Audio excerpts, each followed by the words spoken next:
dolce, espressivo, you know, amoroso.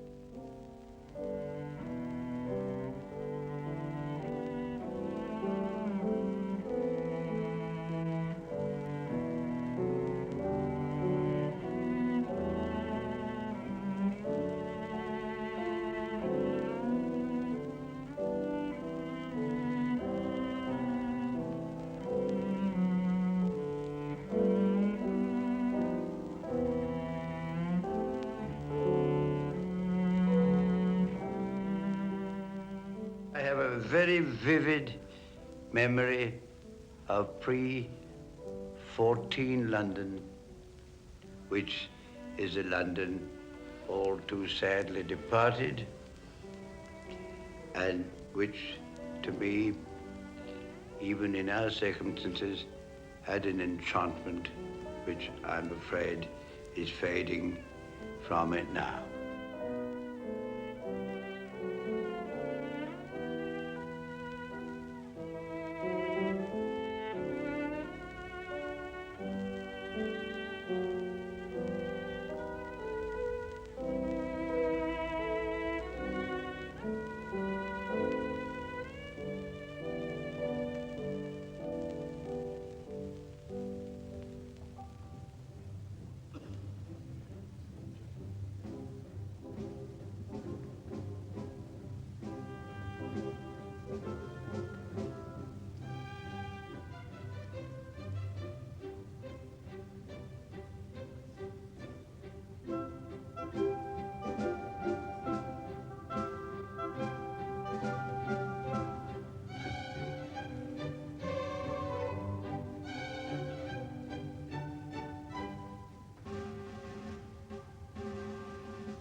Around, and he got what I called his incognito outfit, you know, a rather broad black hat and sunglasses, walking stick, overcoat even when it was hot. And he was taking a rest and sat on a wall, and somebody came up and wanted to take his photograph, so I took the photograph, and he said just before they left, they gave me something like a bob. Said they thought I was one of the old local, you know, characters. Of course, as he got older, in the last years or two, he became so much in love with the phrase that he wouldn't let it go. And so sometimes the music used to stop. I remember in the Second Symphony of Elgar, when he goes,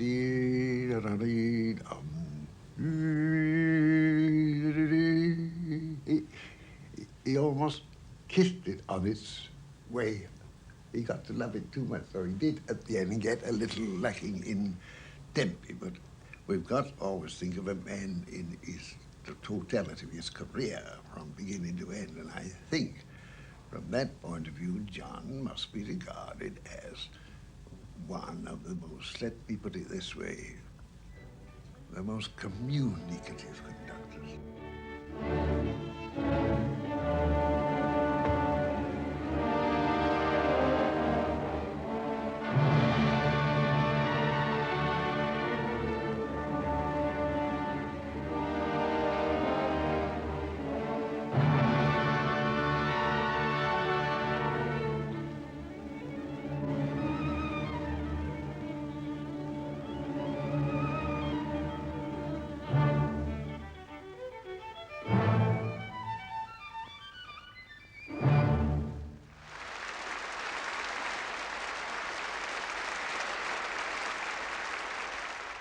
He absolutely galvanized the orchestra. Arthur Percival was for 15 years sub-leader of the Halle Orchestra.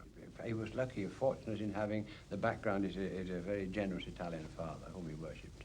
His mother was a very perceptive French woman. And then he had that colourful background in Bloomsbury. Born on December the 2nd, 1899, he was named Giovanni Battista Barbirolli. I was born a real Cockney within sound of Bow Bells in the Southampton Row on a site now occupied by, I think, called the Grand Hotel and Peter's Bar. We then went to live in Drury Lane in a house which is still extant, and so I was immediately thrust in the middle of Covent Garden, opera and theatres, all the things that I've loved very much all my life. It's the only house of his childhood to survive. The steps that led to his home in Grenville Street now lead nowhere. The house in Marchmont Street, where the Barbirollis moved in 1913, is waiting for the bulldozer.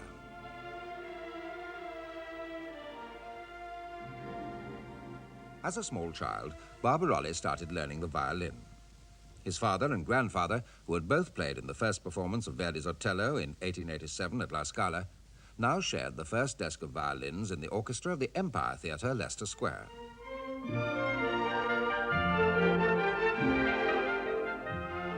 My father used to take me to the rehearsals.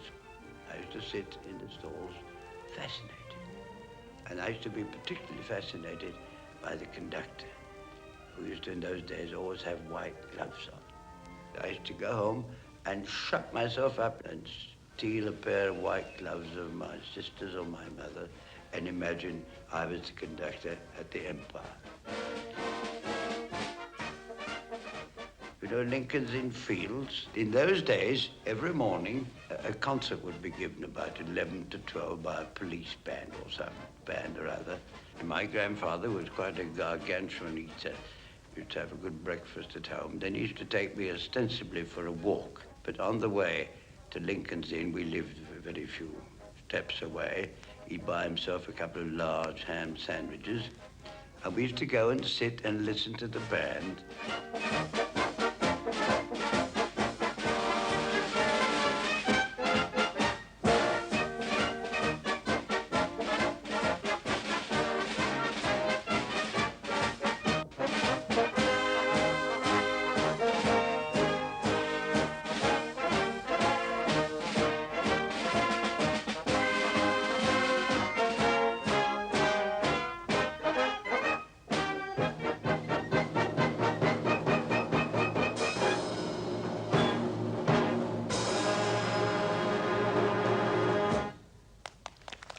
I remember when the concerts were over, I used to go and stand reverently in the place where the conductor stood and hoping that one day I might reach this triumphant position of conducting in Lincoln's Inn Fields. Barbirolli was a fidgety child, and his grandfather bought him a cello so that he'd have to sit still while playing.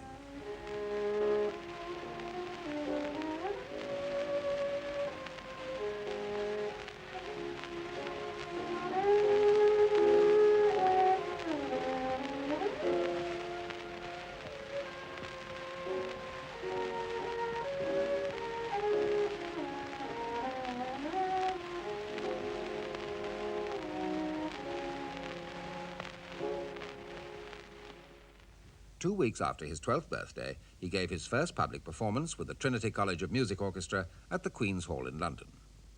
He played a movement from a concerto by Goltermann on a half-sized cello. And a critic noted that his tone, although very beautiful, is not very large. 7 months later, in July 1912, he was again at the Queen's Hall with the Trinity College Orchestra. Lionel Tertis, who was in the audience, was then a young man of 35. He stepped on the platform, clad in suit and knickerbockers, carrying a cello nearly as big as himself. And he played the cello part of the Saint-Saëns concerto with immaculate technique, warmth of expression, and musicianship worthy of a man of 40. In 1916, Barbirolli was again at the Queen's Hall, this time as the youngest member of the orchestra under Sir Henry Wood. But the following year, he went into the army, where he had his first chance to conduct. There were quite a lot of good players there dotted about, so we decided to form, and our colonel was a very bad violinist, but very enthusiastic. And he encouraged it, only said, you mustn't expect any time off for this. It was called it the Voluntary Orchestra. It was fun. We were stationed at a mud island at the mouth of the Thames, the Isle of Grain, which was a terrible place, nothing to do. And so we had really quite a good orchestra. We were conducted by an old army bandmaster who was on there, who was one of our officers. On Saturday morning, just before the afternoon rehearsal, he was taken ill. And I talked to these boys, these pals of mine, about this, wanted to be a conductor. So they said, what about John to conduct tonight? And when the summons came, I was on fatigue duty in the officers' mess scrubbing the floor. So I wasn't summoned from the pit. I was on my knees. After the war, Barbirolli, who'd now changed his name from Giovanni to John, continued playing at the Queen's Hall and in cinemas, theatres, hotels. He also began to play in a quartet led by André Mongeau, whose son Sylvain still lives in the house where the quartet met. They used to rehearse to my left here. Music stands were brought out and they rehearsed under these rather curious old-fashioned lampshades. One of the great advantages about living in a mews and playing in a stable in those days is that nobody tapped on the wall and complained about music next door after hours.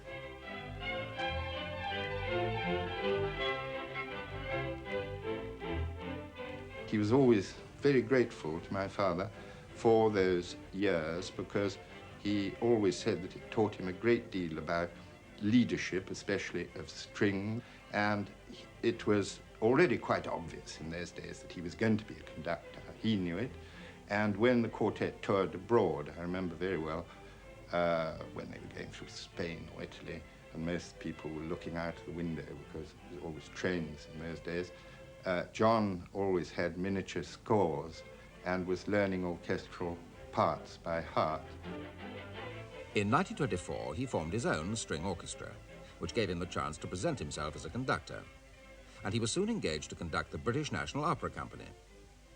Gladys Parr was a member of the company. 1926, I should think, when I joined the BNOC, and he was there already, you see. It was between 1926 and 27, at all events. And, of course, then we got to know each other, of course, tremendously well then.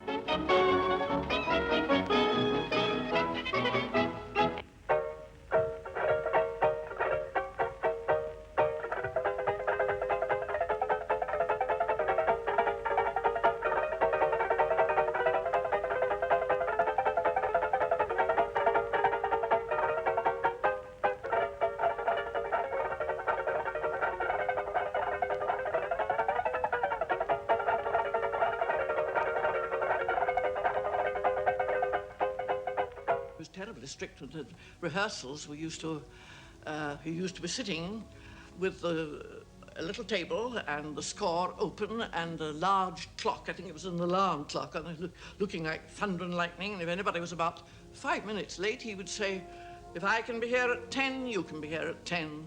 And I've never been late for anything since, I think. I've often tried. It's become one of those things, I just can't be late. But I should like to make a grand entrance on occasions. It's extraordinary. In 1930, he was chief conductor of the newly formed Covent Garden Opera Company, and 3 years later became permanent conductor of the Scottish Orchestra. Then, in 1936, Toscanini resigned from the New York Philharmonic Orchestra. And mainly on the strength of recordings made with soloists like Horowitz, Rubinstein, and Heifetz, Barbirolli was offered the first 10 weeks of the 1936-37 New York Philharmonic season.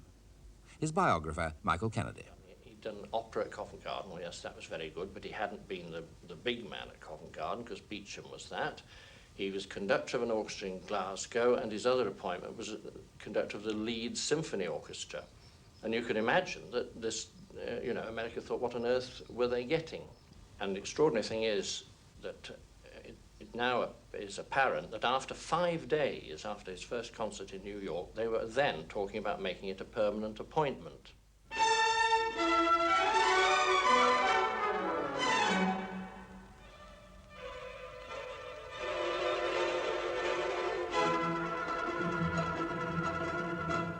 He went to New York first for this 10 weeks in October 1936, and by December, the Philharmonic had announced that they'd engaged him on a 3-year contract as the permanent conductor. That was from 1937 to 1940.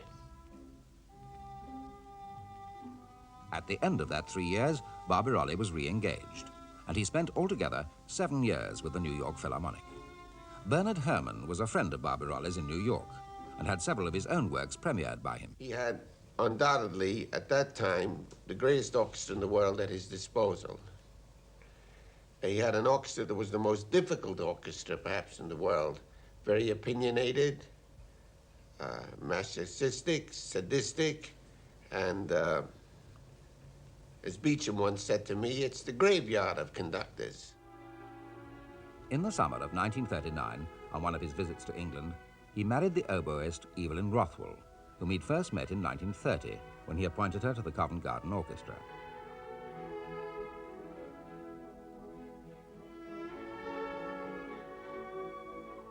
She followed him back to New York in the autumn.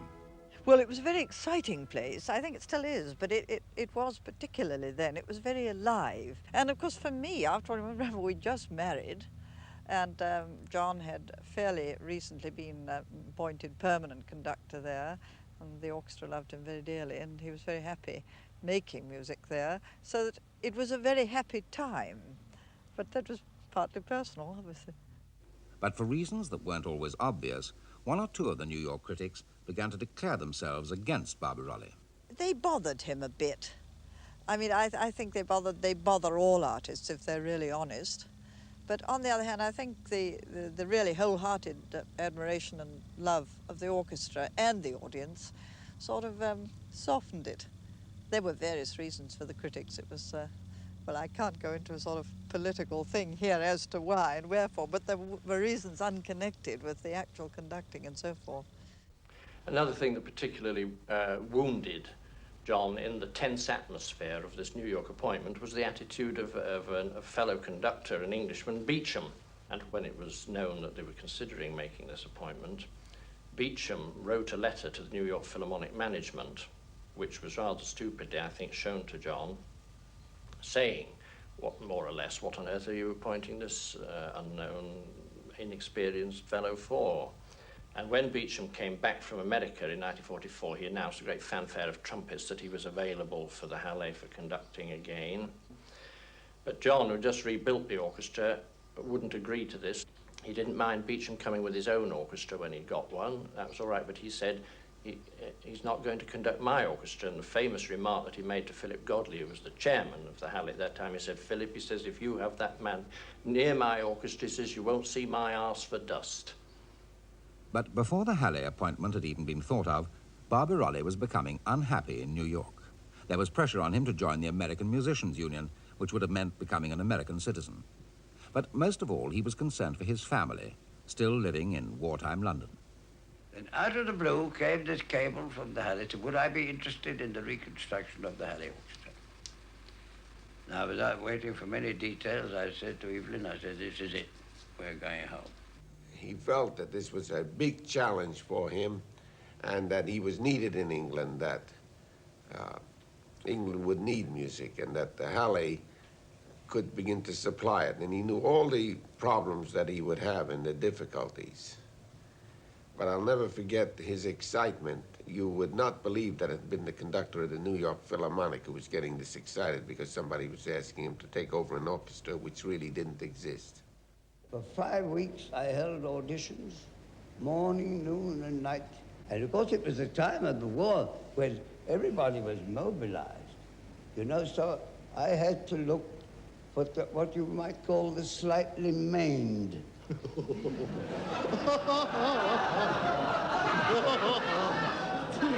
No. By that,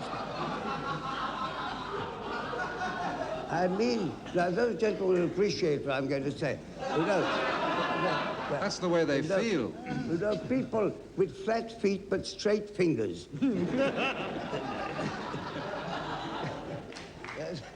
As I said, I listened to anybody who came, and the dear old boy came and gave me an audition on the double bass.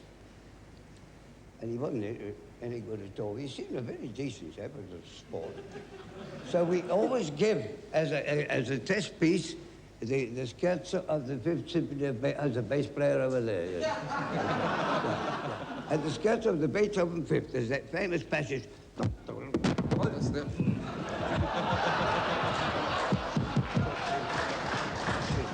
Now, you shouldn't put things in the way of an Italian. You know?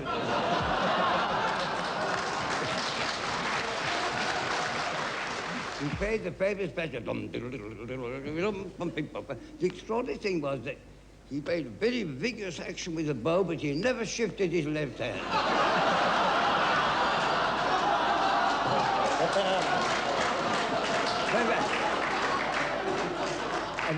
I've only got a minute or more, so I must tell you the lovely end of this story. There's a frightful double bass solo in the opera Othello, which goes very, very high in D to a top C flat. It was really very unkind of me, this, but we had this as a test piece, and so I thought, well, I'll let him have a go. So he got to this famous bit from an E flat to a C flat, a long way, you know. And he went up a little way, you know. So I said, it's further than that. Oh, you know. So he went a bit further. And after about 3 goes, I used to be a cellist, you know. So I picked up his bass and I played, and I actually found a note. And this old boy came, he says, what? He says, up there?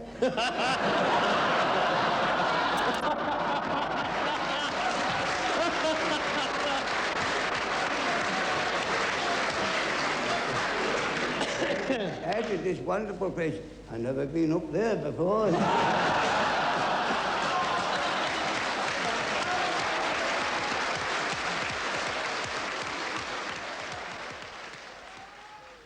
He rather liked to have a situation of this kind where he had to fight and build up. He loved building up and he loved training. He was a great orchestral trainer and a great orchestral teacher.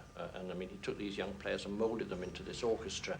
And the rehearsal room was an old Victorian schoolroom in a rather unsalubrious part of Manchester. And this room still exists today. It's used as a printing works. It's not far from Central Station. Oh, the Hewitt Street, that was an extraordinary place.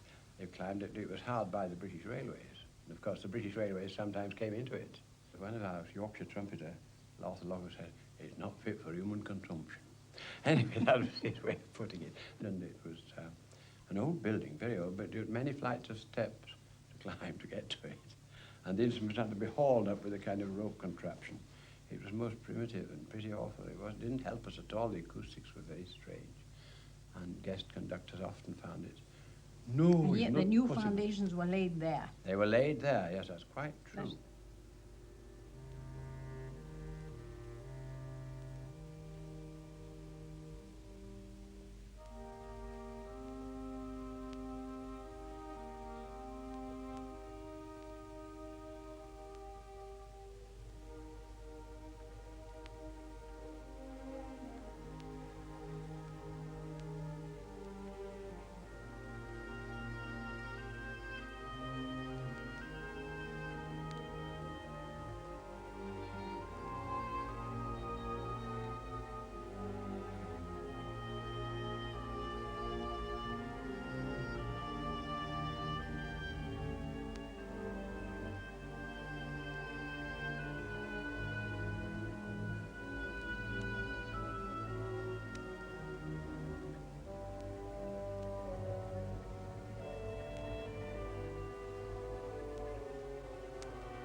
And one thing that the new setup of the Halle meant was that instead of just being Manchester's orchestra with a few concerts in Bradford and Sheffield, as had been the pattern for, well, what, 70-something years nearly, it now became a really national orchestra because it was, and probably still is, the only orchestra which regularly, every year, plays in most parts of Great Britain, so that everybody knew about the Halle and everybody knew about Barbirolli.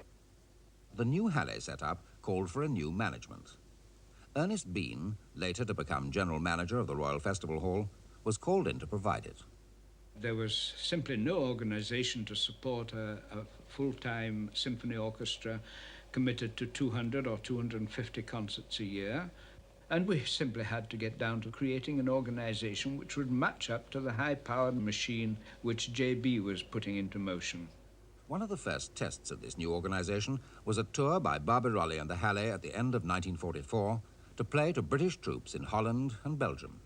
One of the most memorable concerts in my whole experience was one given at Eindhoven towards the end of that tour, when the audience consisted of airmen and infantry who'd been brought up from the front. At the end of the concert, they would go back again, and many of them would have heard the last concert of their lives. It wasn't as though he was conducting the orchestra in a third personal performance. It was as though he was leading the audience, so to speak, to the promised land and sharing with the audience all the exaltations of the experience. Now here is the last item in this concert.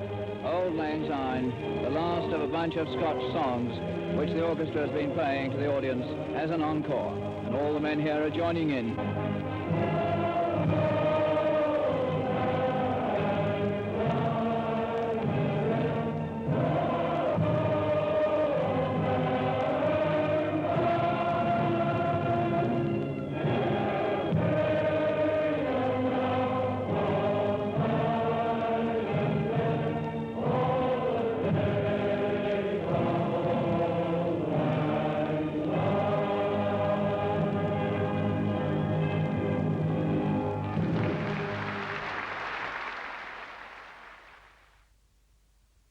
But the future of this reformed orchestra was more than once in jeopardy. We hadn't been with the Halle a year, but the London Symphony Orchestra wanted him. And then in 1948 came the offer from the BBC Symphony Orchestra, which must have been very tempting, though whether he actually ever seriously thought of going is doubtful. He did take a little time before he finally said no. But honestly, looking back now, I think in his heart, he'd said no from the very beginning. He loved being his own master up there, and to go on building something he had in effect created. I think that was a very inspiring thing, and he found the audiences tremendously loyal up there. Soon after I'd arrived in Hanley, somebody asked for an autograph during the interval, and I said, no, would I mind coming at the end of the concert? And it turned out that it was a young soldier boy who had to get back to his unit. He couldn't stay till then, so I said, of course, bring him in. So he came, and he took my hand and shook it in a grip of iron, and he says, wonderful concert, sir, so far. And I never forgot that. He wasn't going to, the first half had been all right, but he wasn't going to commit himself. And I'm glad I heard that early in my career in the North. I thought, do you think to care? Damn, I came from New York or anywhere else. I was now in Manchester. Anybody who hears the Halle that I'm conducting knows it's the Halle.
Besides being musical director of the Halle, Barbirolli always took a detailed interest in the mechanics of the Halle organisation. Clive Smart, the present general manager, took over the job in 1960. A lot of the players that he'd attracted here as very young people just out of college, they established their reputations here, and then because the Halle wasn't able to pay them a decent salary, of course they moved off straight away to London as soon as they'd achieved any reputation. Both Sir John and I were very disappointed in those days that neither the Arts Council nor the City of Manchester at that time had recognised the tremendous job that JB had done in the sort of 1940s and 1950s. Had the sort of money that he'd been trying to obtain in those days been made available to him at that time, there is no doubt that the success that he achieved without the money would have been outstanding. His relations with everyone he came in contact with, especially his orchestra, were close and considerate to a degree that is extraordinary in a conductor of international standing. Roy Harrison was his chauffeur. Well, if we'd been on a long drive, coming home late at night, and the next day we'd probably gone another long drive, maybe an overnight stay somewhere, he would spend half the night making me sandwiches, ready for the journey next day, which were all done up very neatly in tin foil. The next day he'd probably tell me, what troubles he'd gone to. Zion Institute in Manchester, successor to the school in Hewitt Street, as the Halle's rehearsal room. Not ideal, but at least a regular base. Martin Milner succeeded Lawrence Turner, Barbirolli's first loyal leader of the Halle, in 1958. Because the guest conductor just comes and he shuts his eye to a few things. He doesn't try and change too much, usually. Not if he's any sense, he doesn't. And if he's just here for a few days.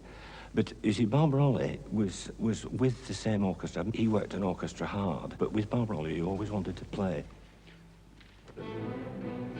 Now, remember, shh, the great thing about this, it will start it really softly, finish with tremendous sort of undercurrent of great nervousness, soft, but something ominous and tremendous about it. And the B wants to be much shorter. Yeah, it's all short. It's all got. They're all got dashes over them. It's like you get one bar right, you get the lot right. There's just some long notes somewhere. A place.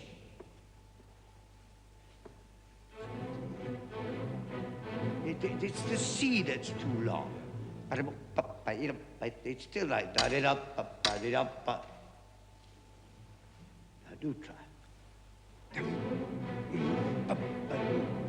It's the bases I think it's doing. But they both come off after the C. If you keep it on dial, we lift it quick after the C.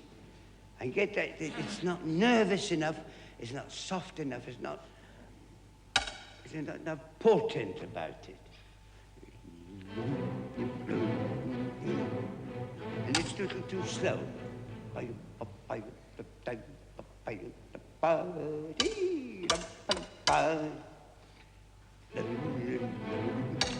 Behind.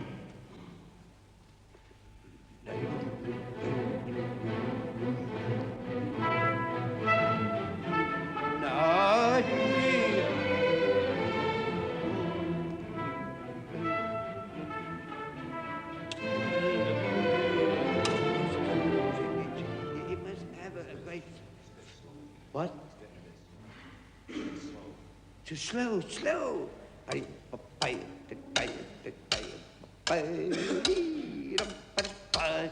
a tremendous sweep. It's not a comfortable scherzo. Can I shift you a bit? Come on.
he always talked about them as his Halley family, and there was this curious mixture of being extremely professional on one hand and being very, very friendly and very genuinely warm towards people. He was such a quick change man.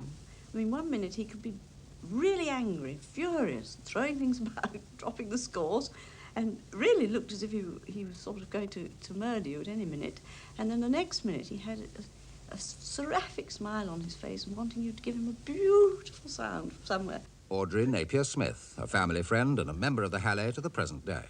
And I remember one rehearsal we had, we were rehearsing Gotterdammerung, and he stopped the orchestra and he said, "Now, I want you to play really well, because if we can stop by 8:30, I can listen to Steptoe Son."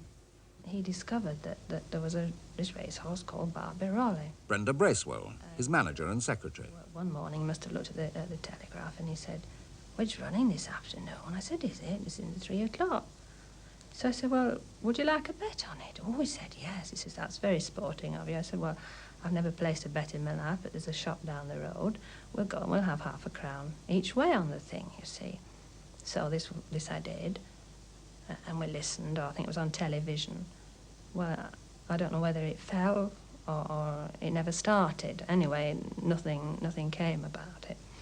And then it must have been about 6 months later.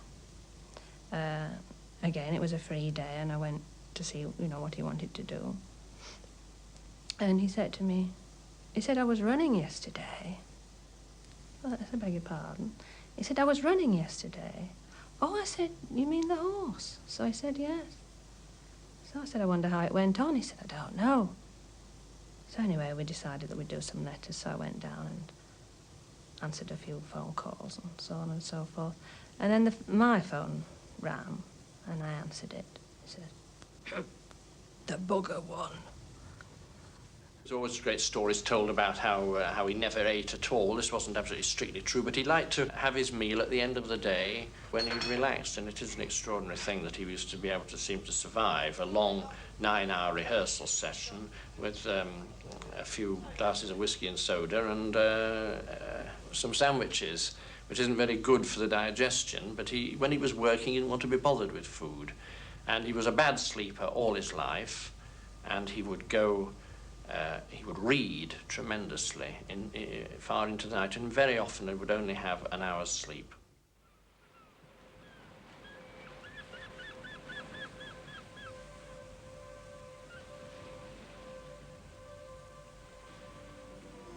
Barbirolli was an obsessive worker, but he also had the strongest possible ties with his family. At one period, they used to take a house in Seaford in the summer, where his mother, known as Meme, supervised the domestic arrangements. His brother Peter, a viola player with the Covent Garden Orchestra, and his family would be there. His nephews and nieces, perhaps 1 or 2 close friends, and of course, his wife. Some of his colleagues have found great relaxation in going to parties and going to the theatre and, that sort of thing, dressing up for it and all that. John hated that.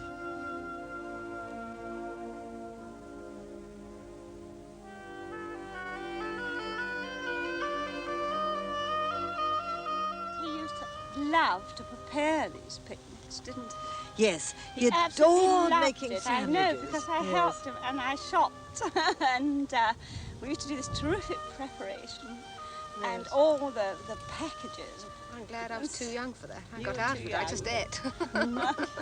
He always worked. Yes. He always came with a lot of scores, and he always worked during the course of, a good many hours during the day. Yes.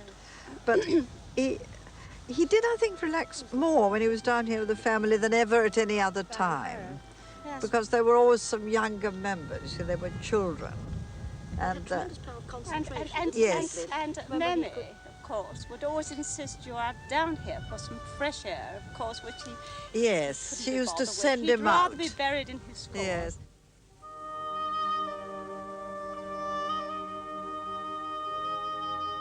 He didn't like the sun much, so if it was, he used to like to know that the sun was about, as he used to put it.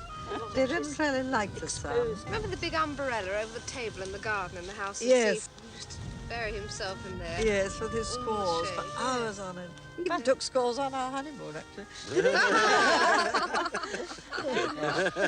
So at least I knew what I was in for. Barbirolli's brother Peter remembers an occasion when he took him to a lunch at Buckingham Palace. I drove him up in my small car, and I said, well, we can't go into the palace in this car. He said, well, it's early, so he said, there's a pub on the corner there, the Bag of Nails, it's called. So we went in there and had a drink, and then John came out and he took a taxi to the palace. That's very typical. Very typical. Night walking also, as we used to walk really long walks. We used to walk over here, over the Seven Sisters, which is quite hard going, actually. I used to like that evening walk. We used to go from Hindover down into Littlington to the Plough and Harrow and have a couple of pints there with old Fred. Who yes. I mean, that was his the best part of the easy, evening. you know.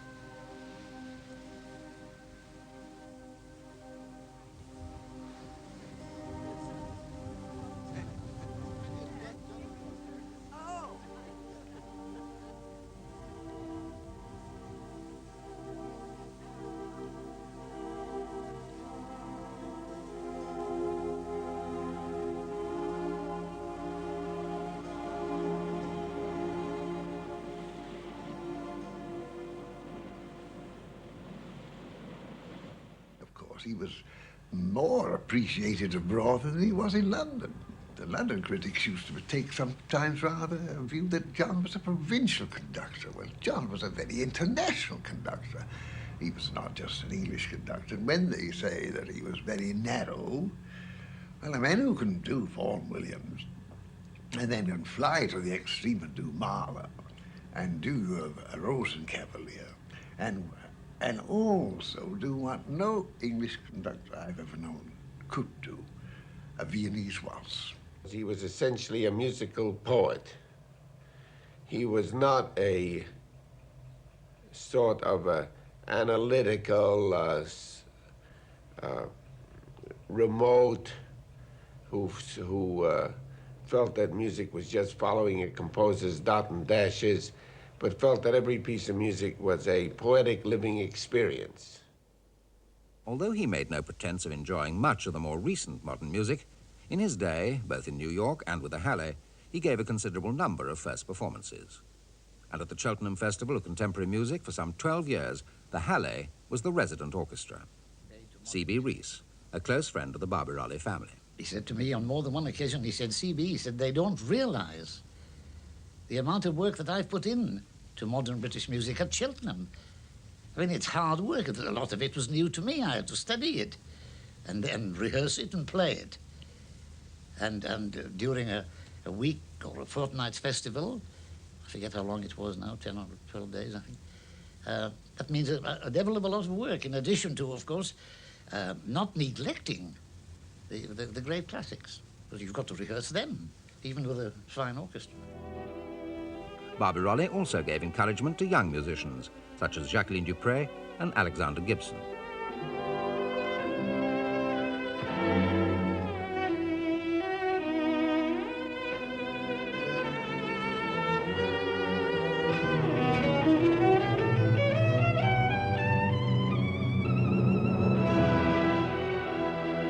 I believe that when the Scottish National Orchestra were looking for a young British conductor, he had already said something to some of the directors of the orchestra that he was impressed with my abilities as a young conductor. So I think that he was in fact directly responsible for suggesting my name to the orchestra which I now conduct. He never believed that conducting could be taught. He had no pupils as such. And I suppose he was right about this. But in fact, he taught so much to people just by talking to them about conducting and by suggesting things to them, having seen them conduct performances. Janet Baker recorded Elgar's Dream of Gerontius with Barbirolli in 1965. I always had this feeling that he wished it was Katie Ferrier being there. He was terribly fond of her and terribly close to her. They'd worked a great deal, and I know that it was a difficult decision for him to make to record the Dream at all, because of course he wanted to do it with her. And then gradually, as the years went by,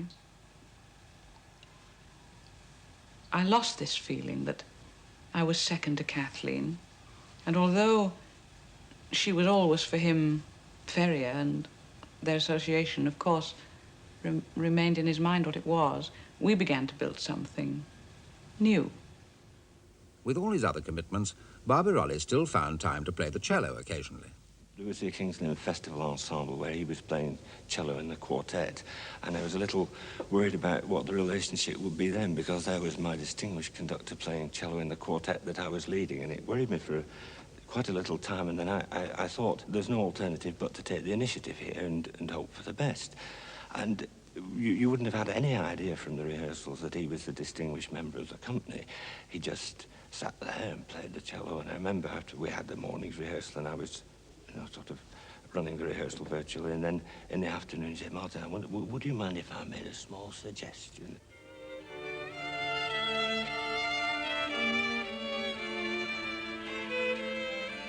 If Barbirolli the cellist was a rare sight, Barbirolli the conductor had enormous popularity. His name was inseparable from the Halle, and one of his proudest achievements was the centenary season of the orchestra in 1958. Manchester honoured Barbirolli with the freedom of the city. And there were many other honours, including his knighthood in 1949, the Gold Medal of the Royal Philharmonic Society, and the Order of Merit of the Italian Republic. He was immensely popular abroad, both with the Halle and as a guest conductor. He was conductor-in-chief of the Houston Symphony Orchestra from 1961 to 67, and acclaimed in places like Helsinki as an interpreter of Sibelius, and especially in Berlin, where the critics spoke of his love affair with the orchestra and audiences. He established a unique rapport with the Berlin Philharmonic, and his twice-yearly visits as guest conductor during the last 10 years of his life came to be known as the Barbirolli Festival. The results he achieved were regarded by many as the best since Furtwängler.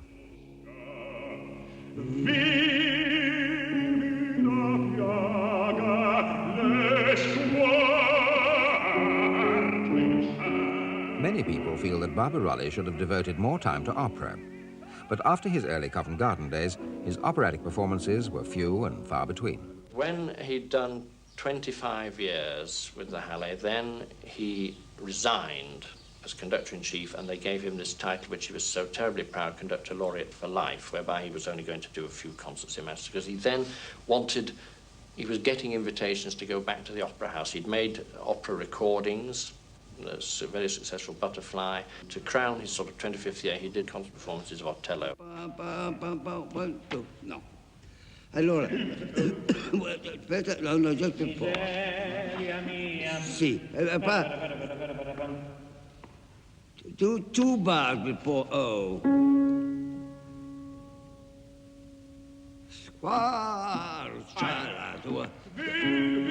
C sharp.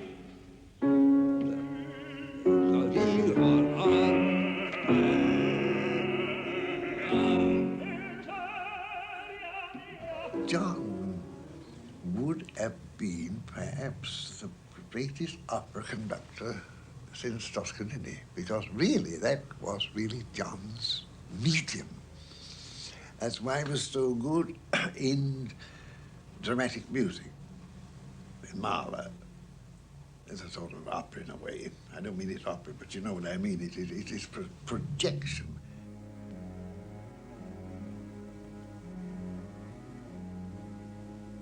Mahler, Sibelius, French music, especially Debussy, and of course the English composers, Elgar, Delius, and Vaughan Williams. Barbirolli loved English music as he loved London. And it was Vaughan Williams who called him Glorious John after the first performance of his 7th Symphony, the Antarctica, and dedicated his 8th Symphony to him.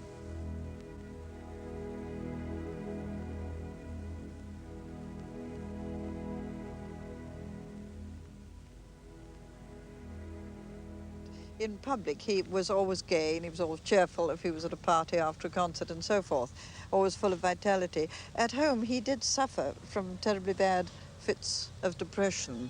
And when he was in these, he didn't want to eat, he felt depressed, he felt unsure of himself, and he felt really wretched. And the only way he could get out of these fits of depression was to work harder. And I think that's why it was so hard for him to take a holiday or even to relax very much, because if he relaxed or stopped, then the depression came upon him worse than ever. I wish that he hadn't been made that way towards the end of his life, because I think he could have been conducting now, maybe, if he hadn't burnt the candle quite so vigorously at both ends. I remember one terrible crack he made to the orchestra when they weren't playing particularly well at a rehearsal. This was a month or so before he died. And he said, "Come on, what's the matter with you?" He said, "It's me that's supposed to be half dead, not you lot." And he began to have little blackouts, which were, at that time, rather mystified people, but eventually it became obvious that this was a heart complaint which took this particular form. And he went on. He wouldn't stop for anything. He wouldn't give anything up. And really, one never knew from one day to the next how he was going to manage. Sorry, I've been late, mate. The taxi was late, and there was nobody to meet me as I thought. I've been running up and downstairs for the last 10 minutes. You know? I'm in no fit state to do that. Everywhere I went, it was locked. Well, sorry, here we are. The cost fare, please. All right.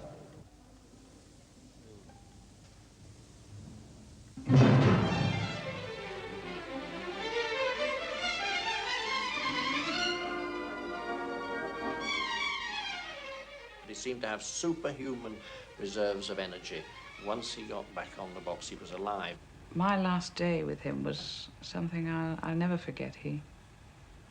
I can see him coming into the room with those very bright eyes. He had very eyes full of light. And the care with which he rehearsed. I don't think I've ever been rehearsed so meticulously and so understandingly in my life. And he said, "You know, Martin," he said, I know now how I'm going to go." And he said, "It's very comforting to know that I'm not, it's going to be over like that." He said, "I'll just have one of these do's and I won't come out of it." And he said, "Anyway, I know how I'm going to go." He said, "But I don't know when." He said, "It may be soon or it may be a long time ahead. But in the meantime, I'm going to enjoy every minute that I've got left." You know, I conducted regularly. I was musical director, conducted chief for 25 years, and then I felt, I wanted to leave an era, but I couldn't bear to leave the orchestra. And so I am now conductor laureate for life. So I shall be tied to my beloved Harry and look after my children, I hope, for many years to come.